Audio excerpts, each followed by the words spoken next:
Vamos abrir nossas Bíblias no livro de 1 Pedro, capítulo 1, o texto que Garcia leu já no início do culto. E vamos pensar um pouco sobre um cérebro que celebra e que serve a Cristo. Vamos falar com Deus. Pai querido, nós agradecemos por essa oportunidade juntos de te adorar e te louvar. Nós pedimos que o Senhor agora fale conosco através da tua palavra, renovando nossa mente, desafiando nossas vidas, nesse processo de sermos discípulos mais fiéis, filhos mais obedientes, um corpo que se parece mais com Jesus. E Deus, nós pedimos em nome de Jesus. Amém. Então vamos falar um pouco sobre a nossa mente, a influência da cabeça sobre a nossa vida. E como cristãos nós não podemos desprezar a importância de engajar as nossas mentes ativamente, como uma parte do nosso ser. Ultimamente, o cérebro tem sido um foco muito grande da pesquisa científica. Alguns estudos importantes sobre a plasticidade do cérebro, que ela é capaz de se adaptar, até mesmo em idades mais avançadas, e seu papel na aprendizagem, na formação de hábitos.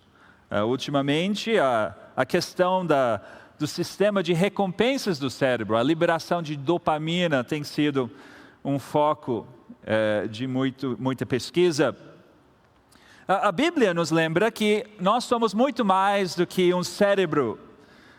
Essa obra magnífica da criação é apenas uma parte material de um ser que é composto do imaterial e do material, do corpo e da alma e espírito. E com essa visão, com essa realidade, nós sabemos que nós não somos fadados a seguir o destino dos nossos cérebros. Podemos agir ativamente sobre o nosso cérebro.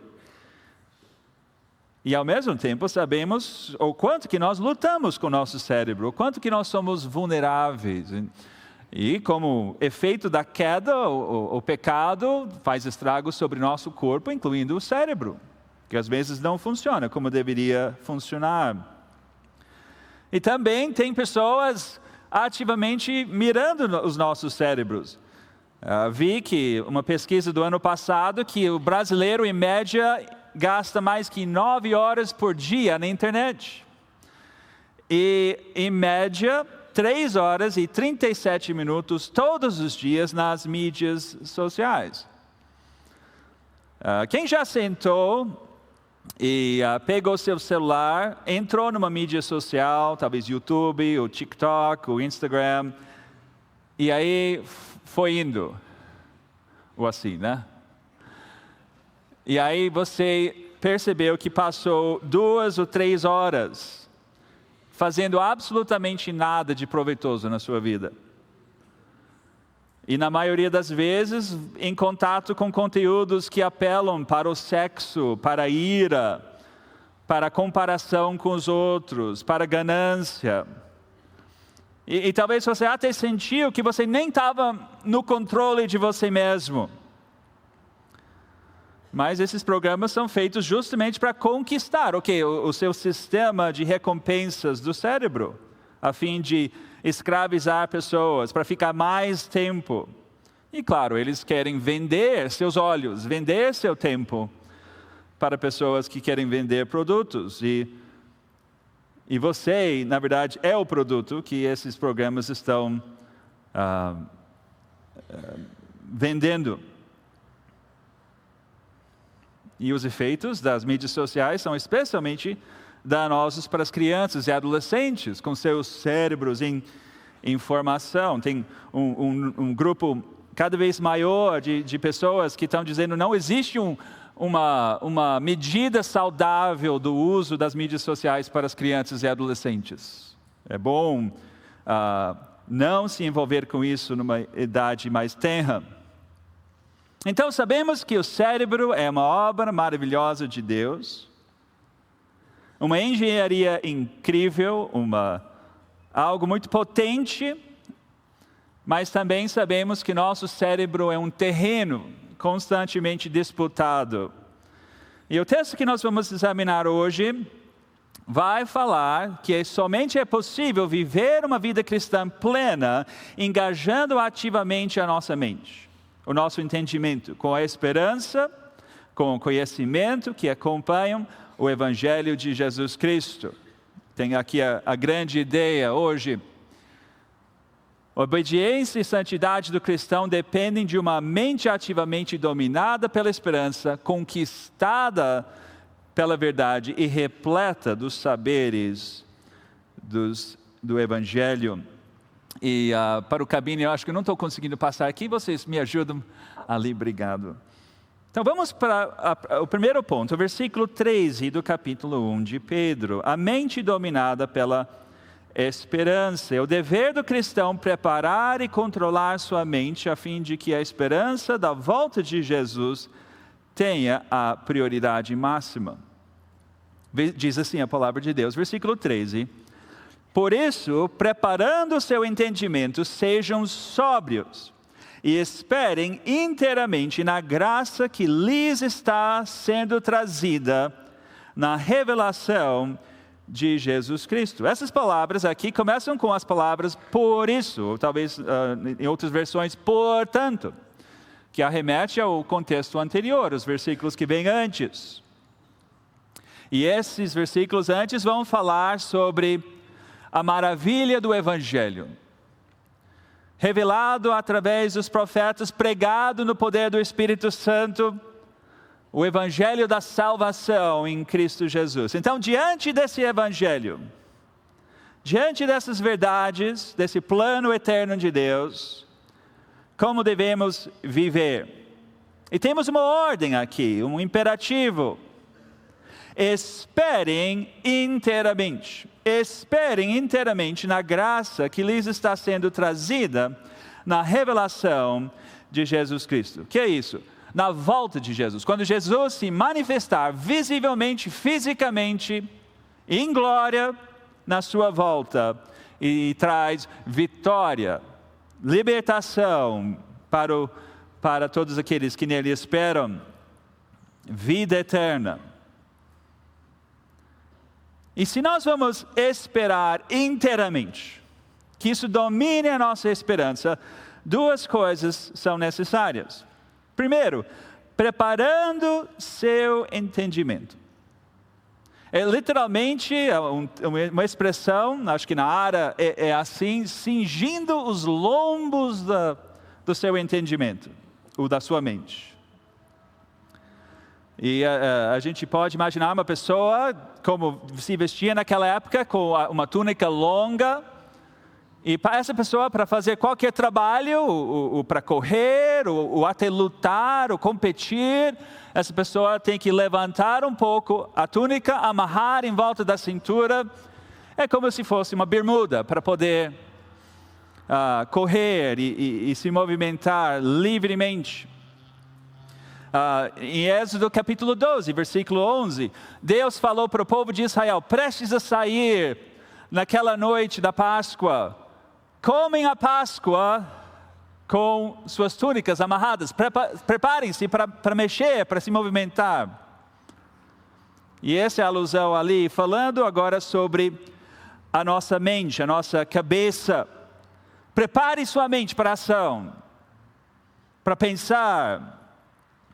Engaja ativamente a sua cabeça para colocar sua esperança totalmente na graça que vem por meio de Jesus Cristo. E a segunda coisa necessária é ser sóbrio. Sejam sóbrios.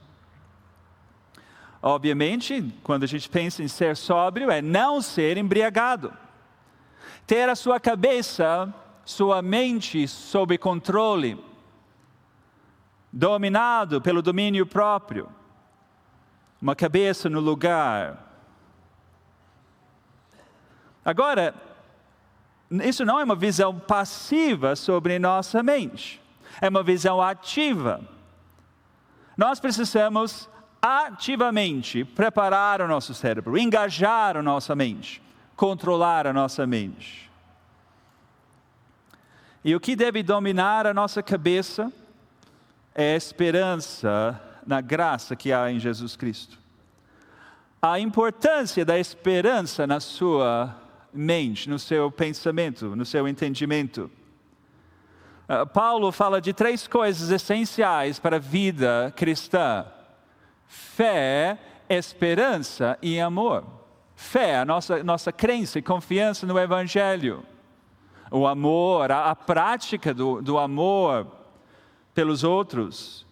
E claro, por Deus acima de tudo. E a esperança. Às vezes a gente não pensa tanto nessa questão da esperança. Mas é tão importante. A esperança é uma das forças mais poderosas no ser humano. Se você me falar qual é a sua esperança para o futuro, eu vou te apontar a trajetória da sua vida.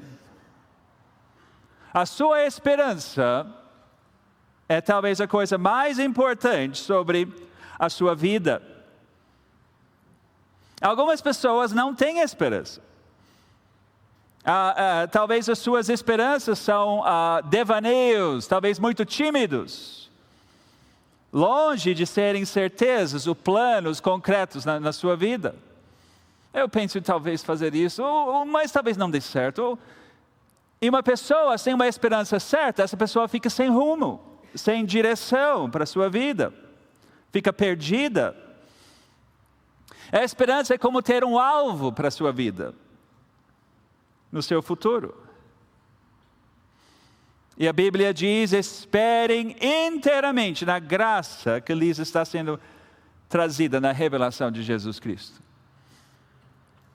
A grande esperança que deve dominar todas as outras esperanças. Você talvez conheça aquela história Senhor dos Anéis, ou pelo menos assistiu aqueles filmes. E tem vários anéis espalhados pelo domínio, e tem um anel que é o mais poderoso, que o Sauron fez ali para ele. E é um anel para dominar todos. Acho que não muitos assistiram, então, ou leram pelo jeito. Um que domina todos. E a ideia aqui é que uma esperança domina todas as outras esperanças na sua vida. Você pode ter muitas esperanças. Uma esperança para hoje à tarde, uma esperança para mês que vem, uma esperança para ano que vem. Mas deve ter uma esperança maior que vai definindo todas as outras esperanças na sua vida. Imagine que você quer ser um veterinário de sucesso. É sua esperança, seu plano para o futuro. E então, para isso, você espera terminar uma faculdade de veterinária. E para terminar a faculdade de veterinária, você espera concluir satisfatoriamente todas as matérias da faculdade. E dominar o conteúdo. E antes disso, você espera entrar naquela faculdade. Mas aquela grande esperança definiu várias outras esperanças na sua vida. Coisa que você aguarda e trabalha em direção àquilo. E na mente do cristão, diante da verdade do Evangelho, a volta de Jesus deveria ser aquela esperança que dirige todas as nossas outras esperanças na vida, nossa mente. Esperem inteiramente, perfeitamente, na volta de Jesus, na graça de Jesus. Agora, isso é fácil? Isso é natural? Isso é algo que simplesmente vai acontecer porque você se batizou e é um crente? De jeito nenhum. Exige uma atitude ativa constante. Considere a palavra ser sóbrio. aqui. Talvez uma das coisas mais tristes de uma pessoa alcoólatra são as perdas ao longo da sua vida. Quanto tempo perdido. E graças a Deus, Deus restaura a vida de alguém que passou pelo alcoolismo, mas quantas perdas?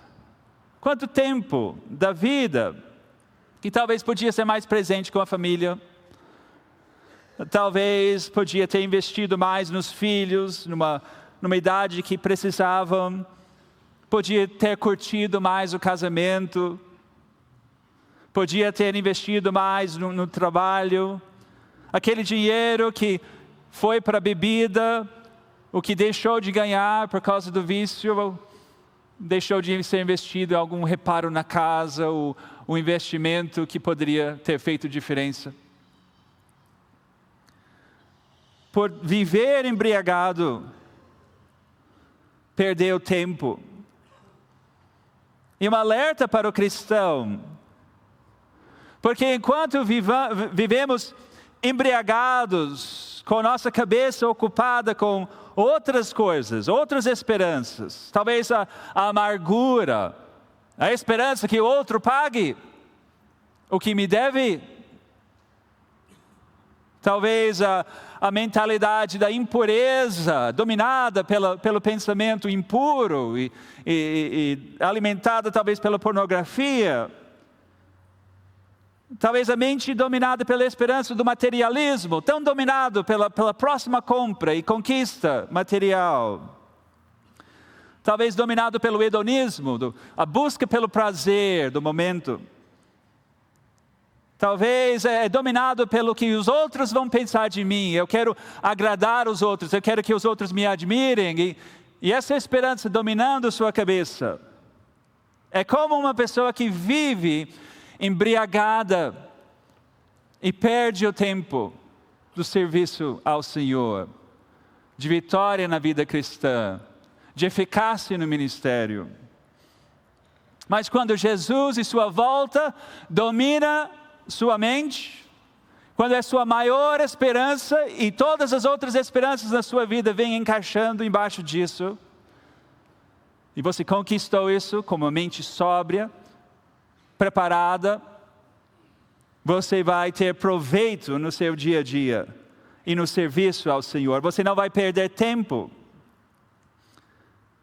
Agora, isso é a mente dominada pela esperança. Vamos agora para a mente conquistada pela verdade. Versículos 14 a 16.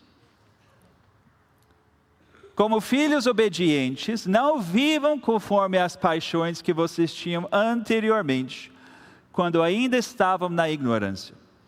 Pelo contrário, assim como é santo aquele que os chamou, sejam santos vocês também em tudo o que fizerem, porque está escrito: sejam santos, porque eu sou santo. Para obedecer em santidade, o cristão deve lutar com a palavra de Deus contra suas paixões. Então, já fomos exortados para a importância da esperança na mente preparada. E agora a gente vai ver um pouco sobre a dinâmica da batalha que acontece na nossa mente. E como a nossa mente produz a nossa conduta, a nossa vida, nosso estilo de vida. E é exatamente isso, é um estilo de vida. É tudo que você faz, essa palavra aqui para conduta. Tudo que você faz, seu modo de viver em todos os sentidos. E esses versículos apresentam dois padrões. Tem o padrão do tempo da ignorância. Aqui, antes de conhecer a Cristo, você não conhecia o Evangelho, você era ignorante. Faltava esse conhecimento tão importante na sua vida. A graça de Deus, a verdade de Deus. E sua mente, consequentemente, foi dominada pelas paixões. Isso é, os desejos, especialmente os desejos por aquilo que não agrada a Deus. E esses desejos moldam a conduta da pessoa, seu estilo de vida. Isso é a luta na cabeça da pessoa que não conhece a Cristo. Talvez nenhum texto resume tão bem esses desejos que movem, ou essas paixões, como 1 João, capítulo 2, versículo 16. Porque tudo o que há no mundo, os desejos da carne, os desejos dos olhos e a soberba da vida, não procede do Pai, mas procede do mundo. Essas paixões giram em torno daquilo que meu olho quer, aquilo que a minha carne quer. E a soberba da vida, aquele desejo de ser melhor que os outros, aquele desejo dos outros se compararem comigo e me acharem melhor, de eu ter um carro melhor, uma profissão melhor, uma casa melhor. Isso que move o mundo. Mas isso não vem do Pai. A Bíblia diz: não amem o mundo. Mas a ignorância nos deixa refém dessas coisas. Então, antes de conhecer a Cristo, sua cabeça é uma briga entre as paixões. As paixões brigam entre si. Talvez os desejos da carne, brigando contra a soberba da vida. E a soberba da vida falando para os desejos da carne: segura aí, senão eu não vou ser admirado. E essa luta. E também tem a própria consciência da pessoa. Deus falou que Ele escreveu a lei no coração do ser humano. Coração do ser humano. Ele mesmo, por mais que o pecado deturpa a consciência, ele sabe, de certa forma, que algumas coisas que ele faz estão erradas, ele tem culpa sobre isso. E aí ele tenta se justificar ou compensar de alguma forma. E vive frustração, insatisfação. As suas realizações são muito passageiras. É a luta na mente do ser humano. Mas tem outro padrão que pode mudar a dinâmica dessa batalha na mente. É depois de conhecer a Cristo. É o tempo da adoção, de se tornar, como diz aqui, filhos de Deus. E aqui a palavra do Pai pode ocupar a mente. A palavra do Pai, nós obedecemos porque obedecemos a palavra do nosso Pai.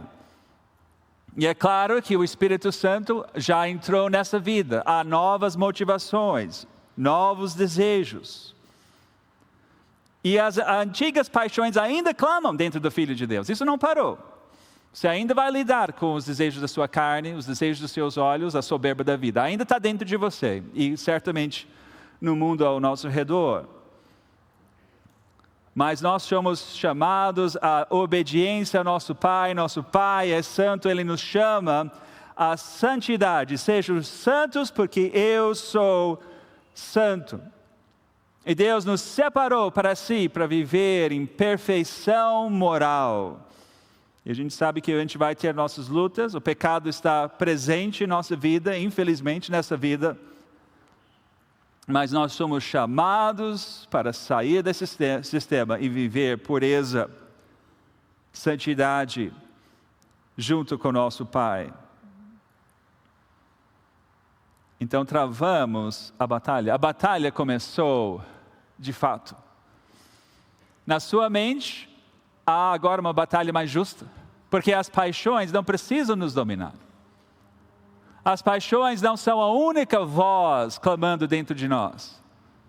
Tem a palavra do Pai, tem a capacitação do Espírito Santo e podemos vencer.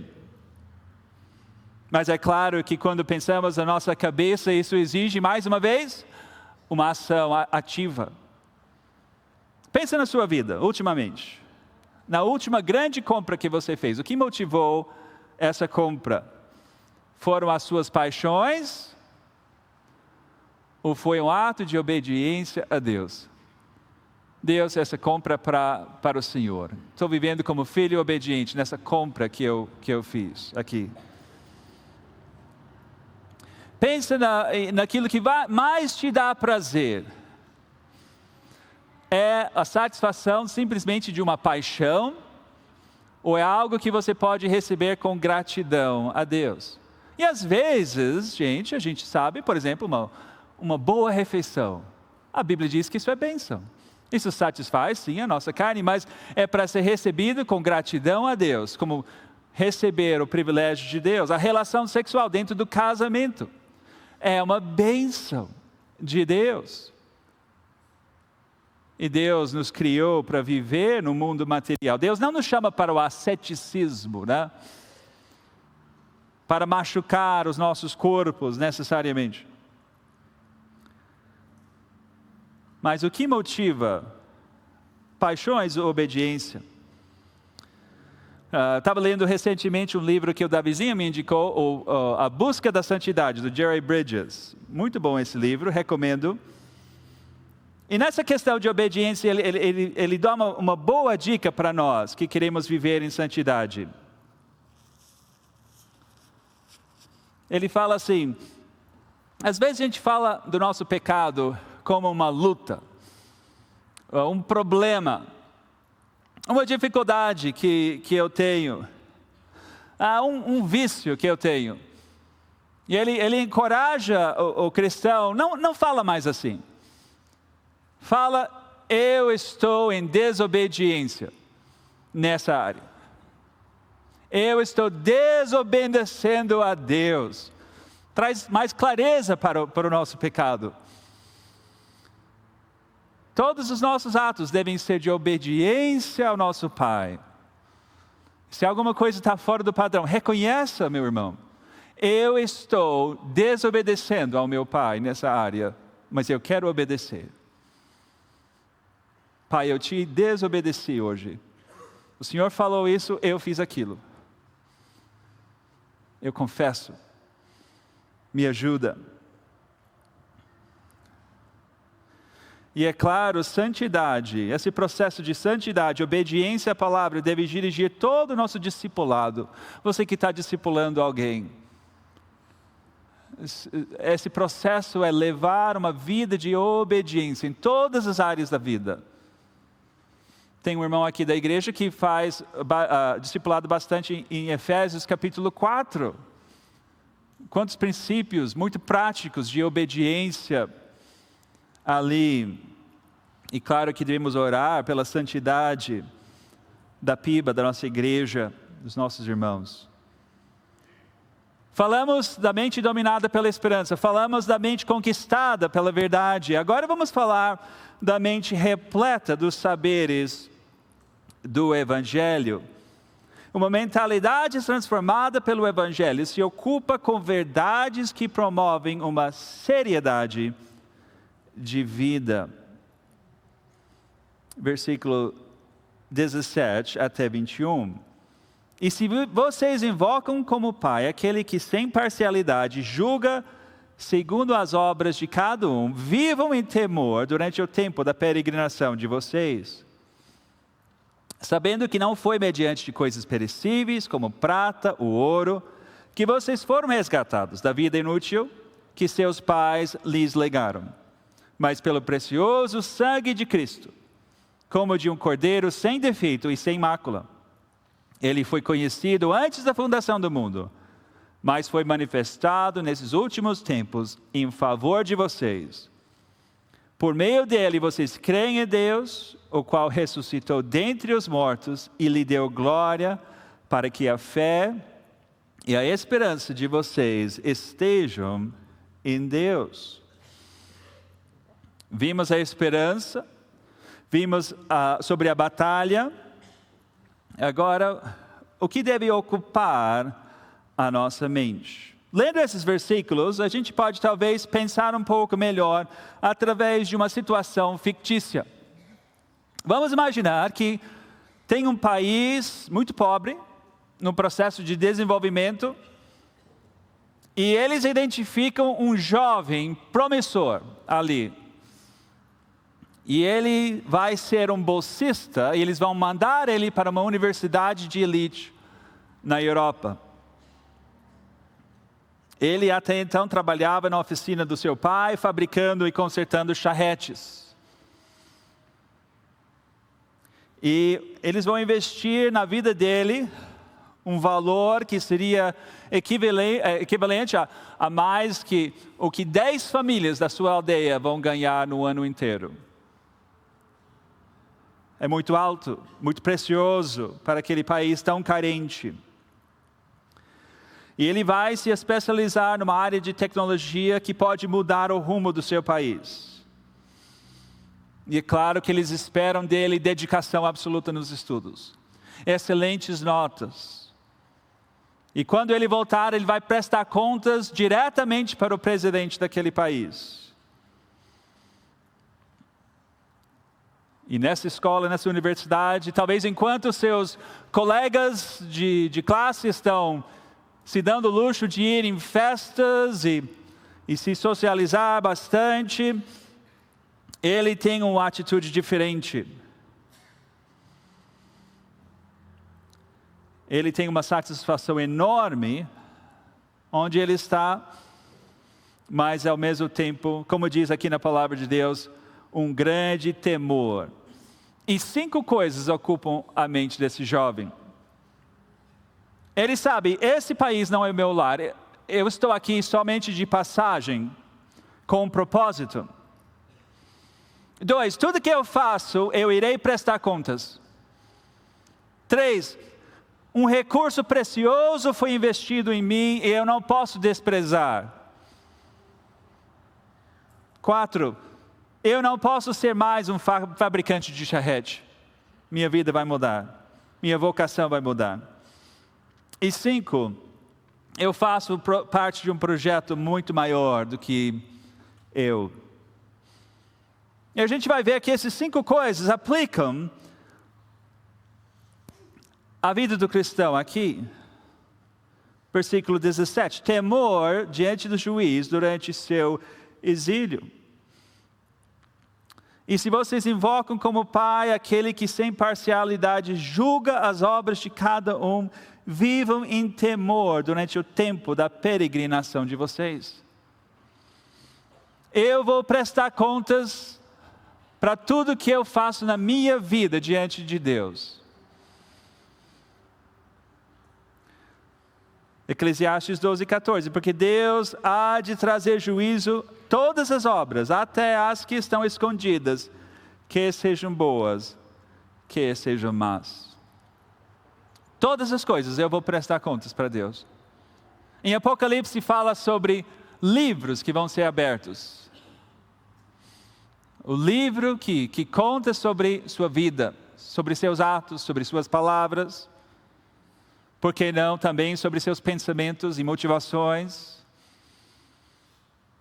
Livros nós vamos prestar contas para nosso Pai. E Ele julga com imparcialidade.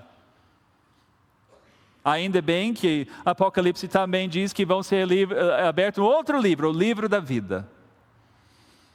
E quem está com seu nome encontrado ali será salvo pelo sangue de Jesus. Mas mesmo assim, para efeitos da nossa galardão eterno, nós vamos prestar contas diante de Deus para tudo que a gente faz.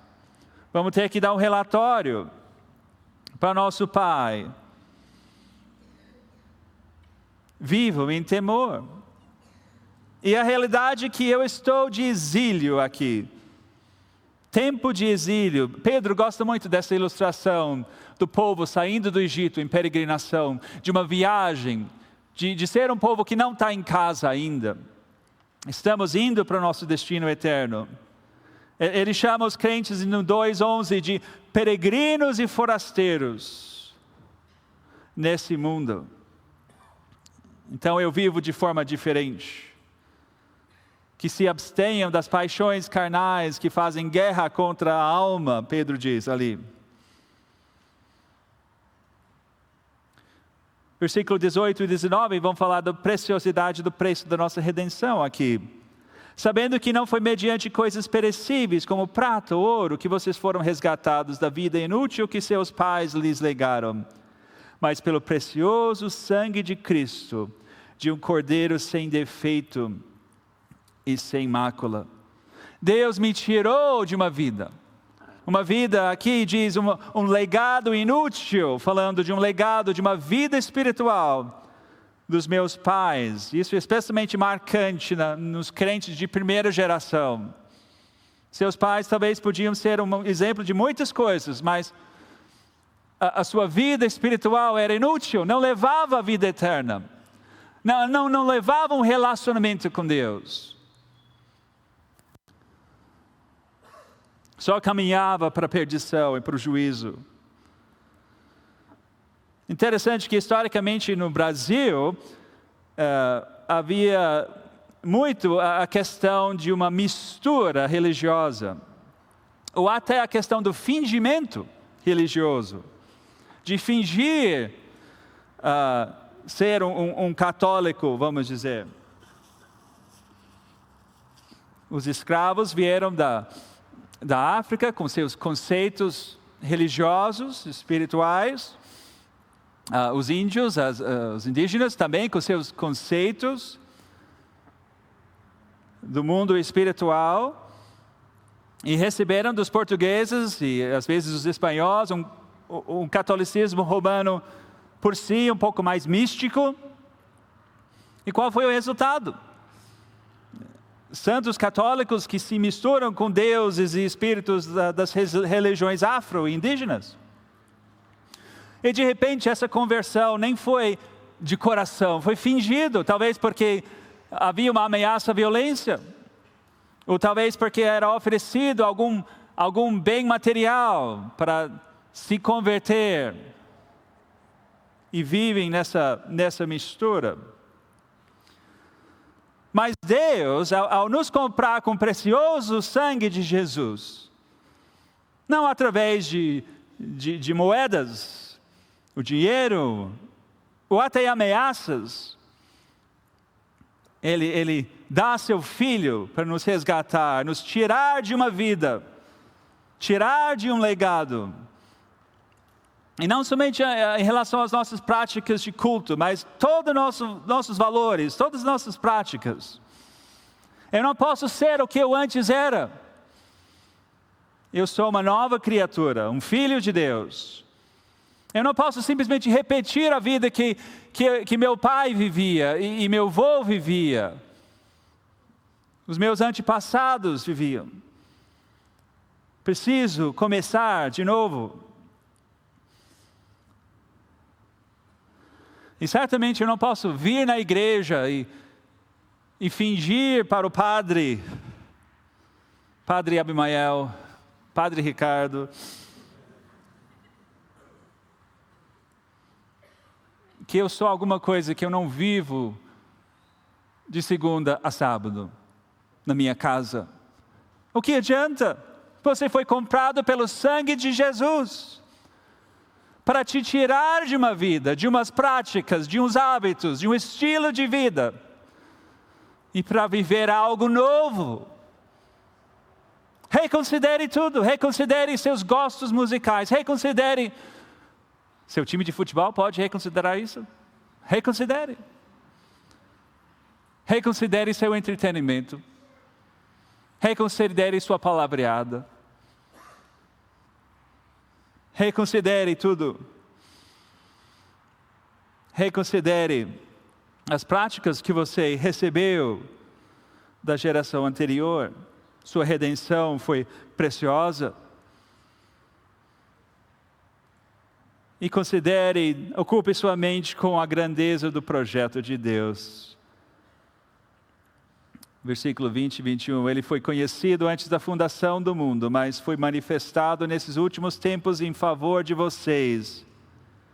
Por meio dele, vocês creem em Deus, o qual o ressuscitou dentre os mortos e lhe deu glória, para que a fé e a esperança de vocês estejam em Deus. A minha mente precisa lembrar que eu faço parte de uma história muito maior do que eu. É de um Deus que é o grande autor de toda a história, que domina sobre toda a criação, que já antes da criação estava separando o seu Filho para redimir para si um povo. uma humanidade para ter relacionamento com essa humanidade. Essa história não começou comigo, essa história vai muito além de mim. O desfecho dessa história não depende de mim, mas do poder e da sabedoria e da graça de Deus. Mas eu tenho um lugar nessa história.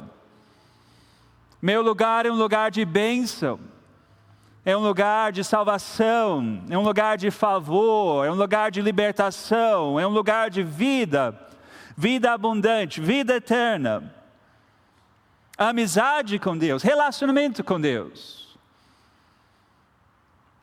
Será que nisso não há uma cura para a ansiedade que tanto aflige a sociedade? Quando sua fé e esperança estão em Deus e não em si mesmo, e não em outras pessoas, e não nas circunstâncias, que há alguém no controle, alguém que está escrevendo essa história, um povo que aprende a chorar e lamentar os sofrimentos e decepções da vida, mas com confiança sempre, com esperança sempre em Deus. Então, queridos, com isso nós chegamos ao fim dessa reflexão sobre a nossa cabeça, um cérebro que celebra e que serve a Cristo. Enquanto algumas pessoas vivem sujeitas aos seus cérebros, enquanto muitas pessoas vivem com seus cérebros sujeitos às suas paixões, o cristão pode ativamente pegar essa ferramenta maravilhosa que Deus fez, engajar ativamente com as verdades do Evangelho e celebrar e servir a Cristo. A obediência e santidade do cristão depende de uma mente ativamente dominada pela esperança, conquistada pela verdade e repleta dos saberes do Evangelho. Meu irmão, como está a sua cabeça? Como está seu cérebro? Podemos dizer que ela está aqui com a esperança muito nítida, a esperança de Jesus, a sua volta é a maior esperança que define todas as outras. Isso define seu cérebro. Como está a sua luta mental, a vida dos seus pensamentos? Seus pensamentos são dirigidos e ocupados com suas paixões ou pela palavra de Deus? Como está aquilo que ocupa sua mente no dia a dia? São as inverdades que recebemos ou são os saberes do Evangelho? As verdades que combinam com a história que o grande autor da salvação está escrevendo. Vamos engajar ativamente as nossas mentes, queridos irmãos, para uma vida vitoriosa em Cristo Jesus. Senhor Deus e Pai, nós oramos, ó Deus, pela vida de pensamento da nossa igreja, a começar em mim, como a luta é grande, por um pensamento, como vimos na palavra hoje, como eu percebo que eu preciso melhorar, ó Deus, tirar mais do meu cérebro, mais inteiramente, que nossa cabeça seja um templo sagrado ao Senhor,